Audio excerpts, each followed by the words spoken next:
You know things are getting serious when I get these out. Hey guys, if you value and appreciate the information that I share here on my Highline Guitars YouTube channel, consider supporting my channel by visiting eguitarplans.com and purchasing a plan for either building a guitar or one of the tools that you can use to build a guitar. And if you would like to help support the channel but want something more tangible, you can purchase a t-shirt from my merch shelf down below.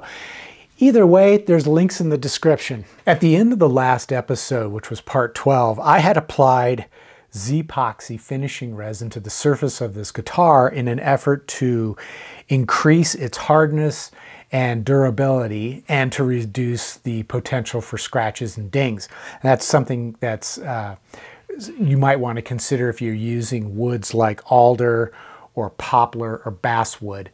Those are popular choices for guitar builders. However, they can be really soft and you can actually dent those woods with your fingernail. It's pretty easy. So I've already done this and it's fully cured and we're ready to move on to the next steps. Now, as you can see, when you look at the surface of this guitar, that Z-Epoxy has left a kind of a textured finish, and you can actually feel it with your fingers. So what I need to do, since I'm going to be painting this guitar a solid color, is I need to smooth out that surface. Experience has taught me that when you apply a solid color followed by clear coats, if there's any flaws in the surface, such as a texture, that can telegraph up through the finish and make it really difficult to get perfectly level and buffed out to a high gloss shine. I'm not saying it isn't possible to do that, it just takes a lot more work. So if I can smooth out the surface now, it's just going to make it a lot easier later on when I get to the stage where I'm going to buff out my clear coats to a high gloss shine. The problem is, one would assume I could just take some sandpaper and level out this Z-Epoxy surface.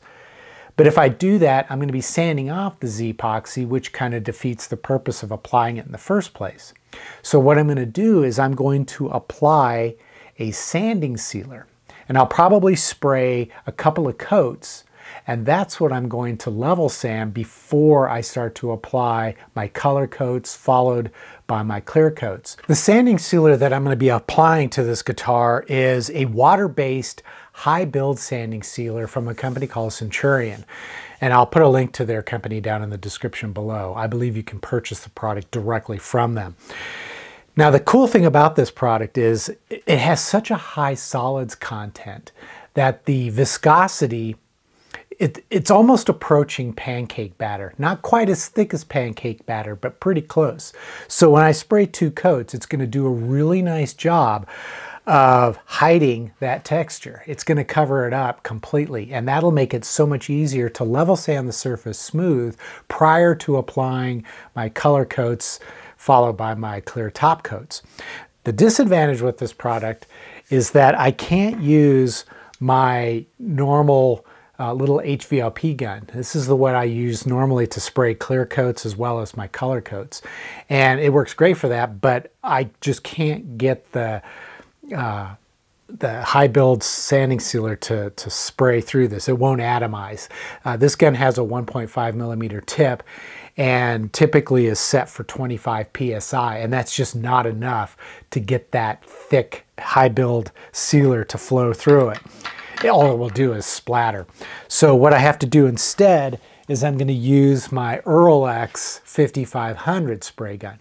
This will have a 2 millimeter needle and nozzle fitted to it, and it has a much higher PSI, so it will do a much better job of applying that high build sealer. Although I will have to adjust the needle all the way so that I can get full air pressure through the gun to carry that stuff and to atomize it. And even then, it's just barely marginal. It'll do it, but it's going to be a bit of a challenge. And it's almost approaching the point where it's going to start to splatter, but I seem to be able to get it to atomize. So yeah, the thing is if you don't have a spray gun that's adequate for spraying, a sanding sealer that has that really thick viscosity. You could thin it out if you wanted to with water to get it to run through your spray gun. The problem is you're kind of defeating the purpose of using the high build viscosity. So another approach would be to just brush it on, and you can do that. Just know that later on when it's dried and cured and you're ready to level sand it in preparation for the application of your color coats, it's probably going to take a great deal more work.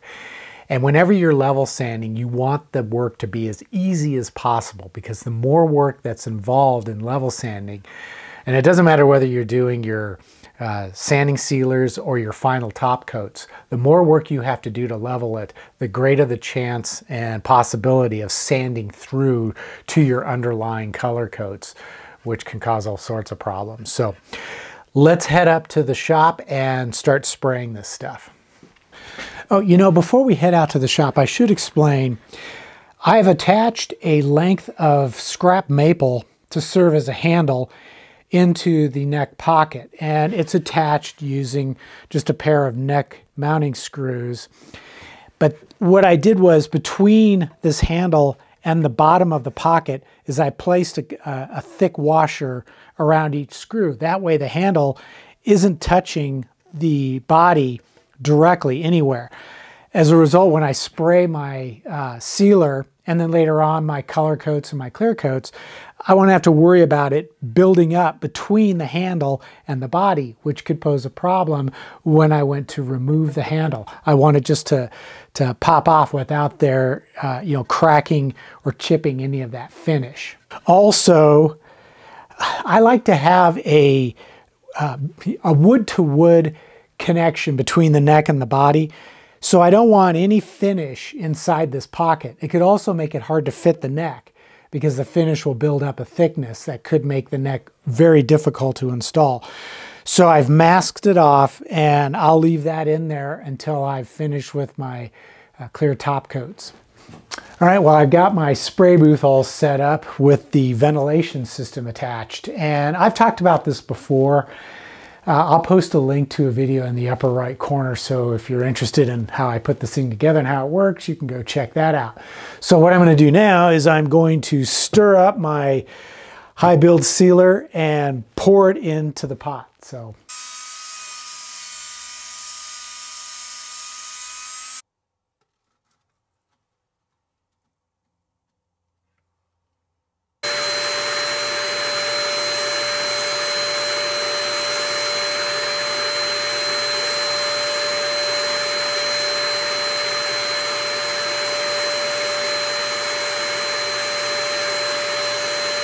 after I finished spraying the first coat, I brought it in where it's a lot warmer so it can get a chance to dry before I start to spray my next coat.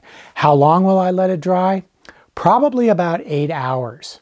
Why 8 hours? I've found that with water-based finishes, and it doesn't matter whether you're spraying sanding sealers, paint, or your clear coats, the longer you wait between coats, the better off you are. Now, some folks will think, well, that means it's going to take forever to apply this. You have to remember that with water-based finishes, as long as you've got the right equipment and the right type of materials that you're spraying, you can get away with far fewer coats, so it actually, in the end, takes a lot less time to apply it. So I'm going to let it sit till probably later this evening. Right now it's about 10 o'clock in the morning, so I'll let it sit till about 6 o'clock tonight. I'll spray another coat, and then I'm going to let it sit overnight, and I'll check it in the morning to see if I need to spray a third coat, which I don't think I will, but it always is worth checking out. So I'll come back in about 8 hours, and then I'll prep the surface for the application of the second coat.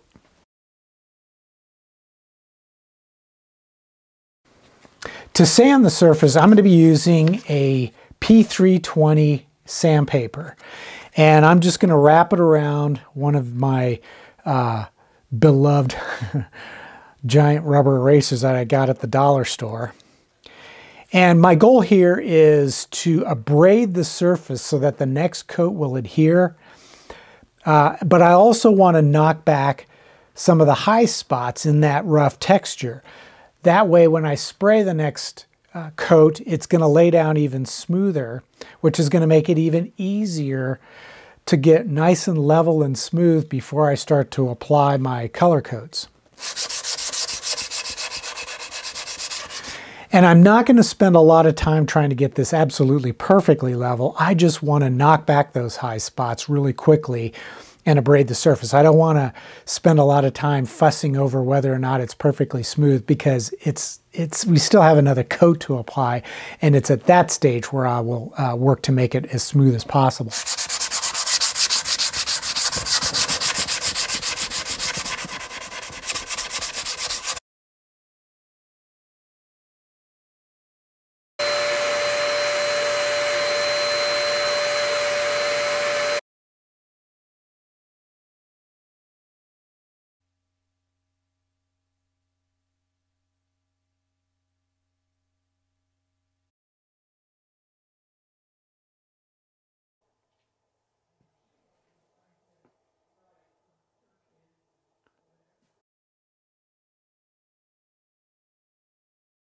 Okay, the second coat that I sprayed last night is looking pretty smooth. There are a couple of spots where I can see some of the underlying wood grain texture telegraphing up through the finish, or the sealer, I should say. However, I'm pretty confident I can level that out. So that's what I'm going to do right now. In preparation for applying my color coats, I'm going to level this surface to get it as smooth as possible, but I'm going to use a slightly different approach than what I use between coats 1 and 2. So instead of using the P320 or P220 sandpaper, I'm going to be using Super Acelix sheets. These are available from Eagle Abrasives.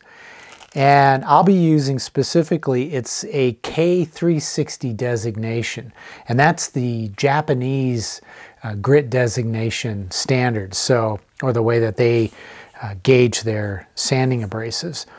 And I'll start with the 360, and I hope to be able to pretty much level the entire surface. And this is a system that was developed specifically for automotive finishes, and it really shines on removing orange peel texture from primers and sealers. So I think it's particularly suited for what I'm about to use it on. And I've got the sheet itself attached to a soft foam interface pad, which is then attached to this yellow sanding block. And it will do a fast and efficient leveling process. So I hope to get this done in just a few minutes. And if necessary, if some of these areas where there's more noticeable texture, if I can't get that sanded out with the 360, I can drop down to a K240. And then with dry sanding, you have to periodically clean off the sandpaper to get the buildup removed. You also have to clean off the surface of the wood or the sanding sealer as it's being sanded, as it's, you know, as I'm generating that powder. So I've got this little strip of carpet, and I don't even know what this is. I bought this at a dollar store once, and when I saw it, I thought, hey, that'd be perfect for cleaning off my sandpaper, but I can just wipe my sandpaper on it and it takes it right off. And then when this thing fills up, I can vacuum it off. So I'm gonna go ahead and get started here.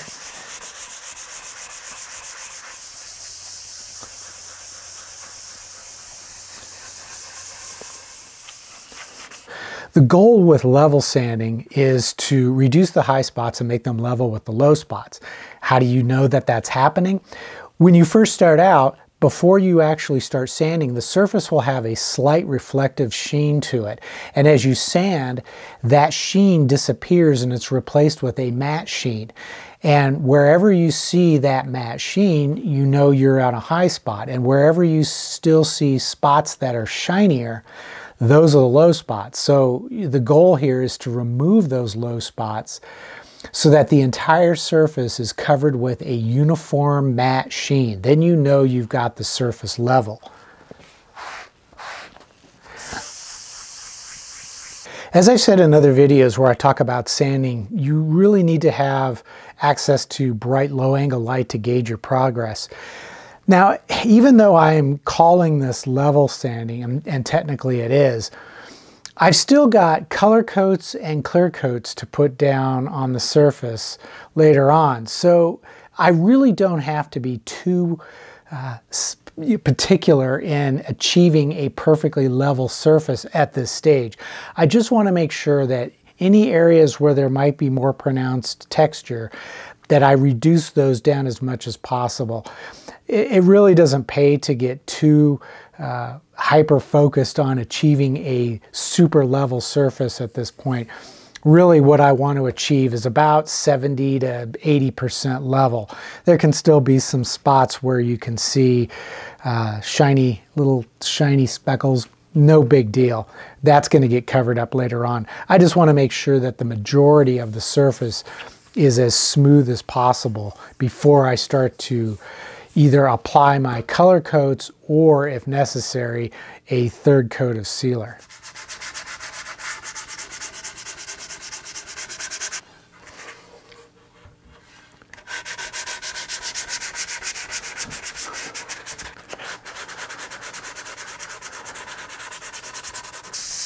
Now you'll notice I'm sanding in a circular motion, and that's the most aggressive way to sand, and it's typically what I use when I'm attempting to get the surface level, because it does work a lot faster than sanding back and forth in the direction of the grain. As I keep stressing in this video, it's really important to have a bright low-angle light so that you can gauge your progress. And it also helps you to see surface flaws that might have escaped detection.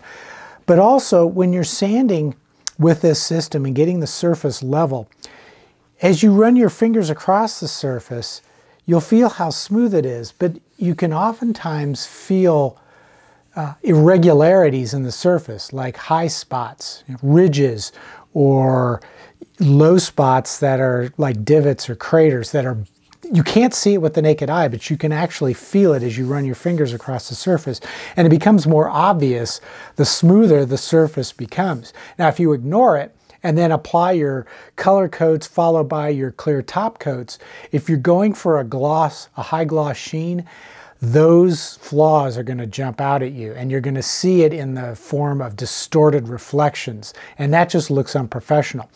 Well, as I was sanding the back of this, I felt a pronounced ridge right along here that needs to be taken care of.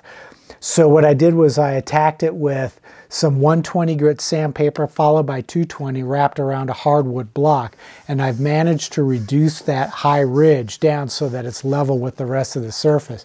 I also found a spot here towards the back that was a slight bump right in this area, so I've sanded that back with the 120 followed by the 220.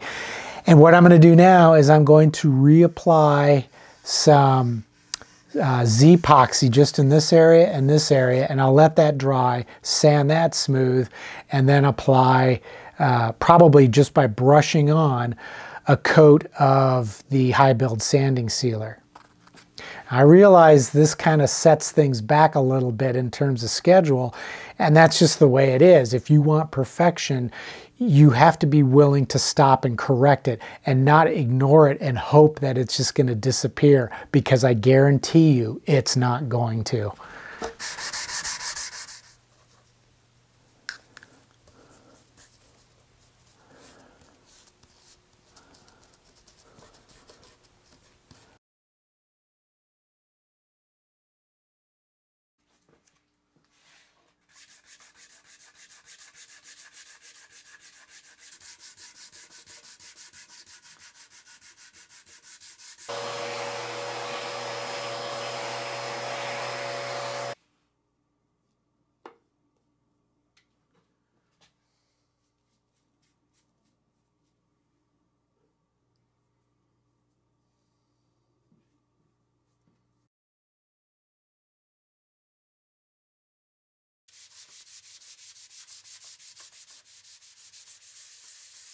After I finished level sanding the guitar with the Super Asalix K360 grit, I I can tell I have a pretty good surface that's ready for paint. It's very smooth, very consistent, and I'm not detecting any high or low spots, at least on the top and around the sides.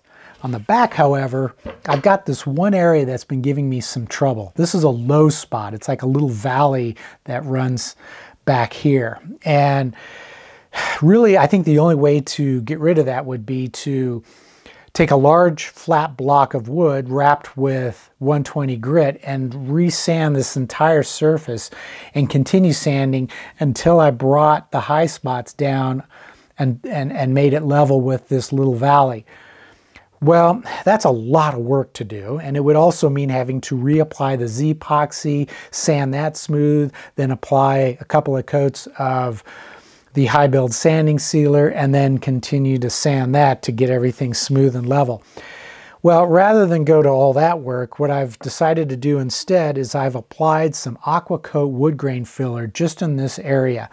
And I applied that by simply troweling it on with an old plastic credit card. And I'll let this dry for a couple of hours, and then I'll start sanding it with a block of wood and some 220 grit sandpaper, and I should be able to get this little area level with the rest of the back. So we'll see what happens.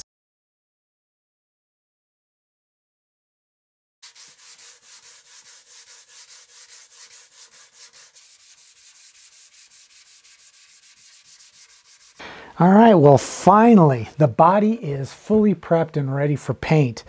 I am not seeing or feeling any flaws in the surface. So I can be assured that when I apply my color and then my top coats, it should go down flawlessly and be easy to level sand and buff out to a high gloss shine. Unfortunately, however, this video has gotten kind of long, and I think I've run out of time for this week's episode.